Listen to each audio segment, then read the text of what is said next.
Alright, so the affirmative side claims that the Syrian refugee program currently will cost millions of dollars to the taxpayers.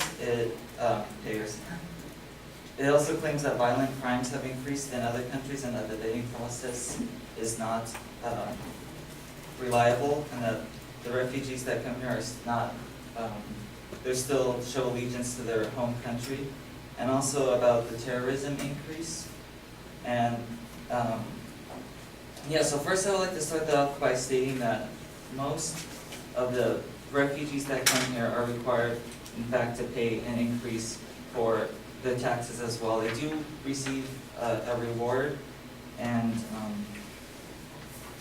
according to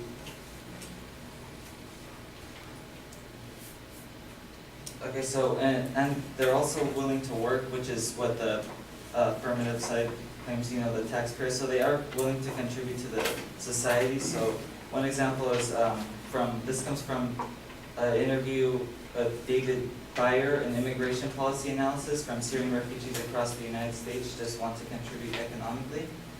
This comes from a specific Syrian refugee by the name of Mohammed. He states, "We are not here because we are hungry or need something. We are here because of war. We can work like anyone else." So it shows that these people are willing to contribute to the society. It's just the main thing that's caused them to come over here is the fact that they are being chased out of their country because they fear death.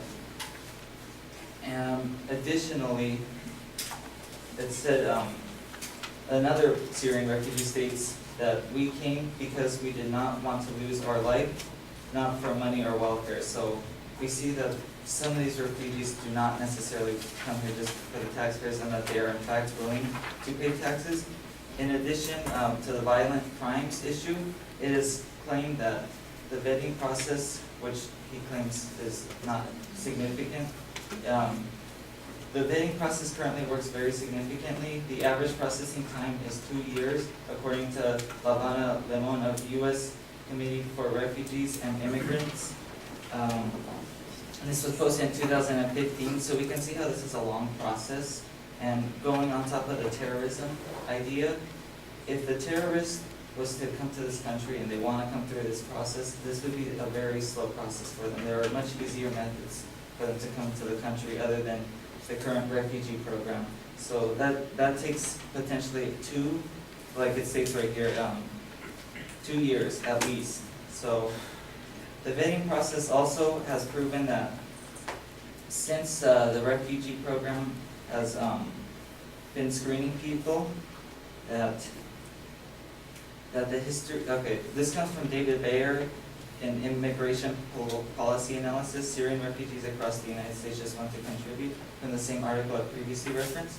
The history of the U.S. refugee program demonstrates that the lengthy vetting that all refugees must undergo is an effective deterrent for terrorists. The affirmative side plays a response from Paul Ryan about the terrorists in Paris, and I think it's important to point out that Paul Ryan, you know, is biased because he has a conservative view, and he has been shown to have a bias towards not allowing Syrian refugees into the United States. In addition, the Paris attacks also required. They were not only just the refugees, they actually were on visas, which are much easier to get to.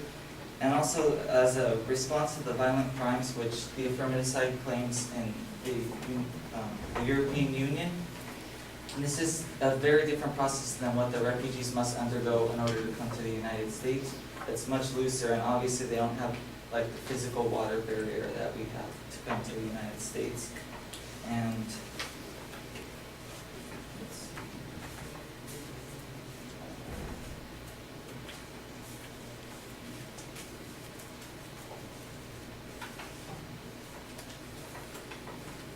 okay, and also the current vetting system, going back to the vetting response, according to Binish Ahmed and Dylan Petrillos, this chart is the perfect rebuttal to governors who won't take in Syrian refugees. This was posted in 2015.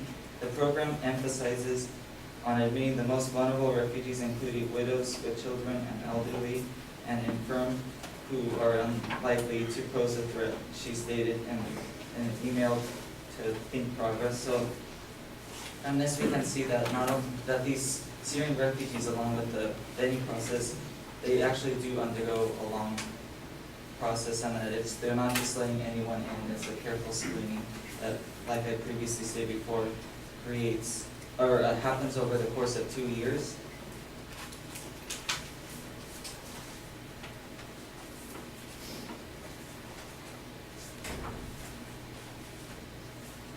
According to David Byer of an immigration policy analysis, and the Syrian refugees across the United States just want to contribute to economically, the refugee status is the single most difficult way to come to the United States. So like as I was proposing earlier, that if terrorists were going to come to the country, this would probably not be the most effective way for them to enter.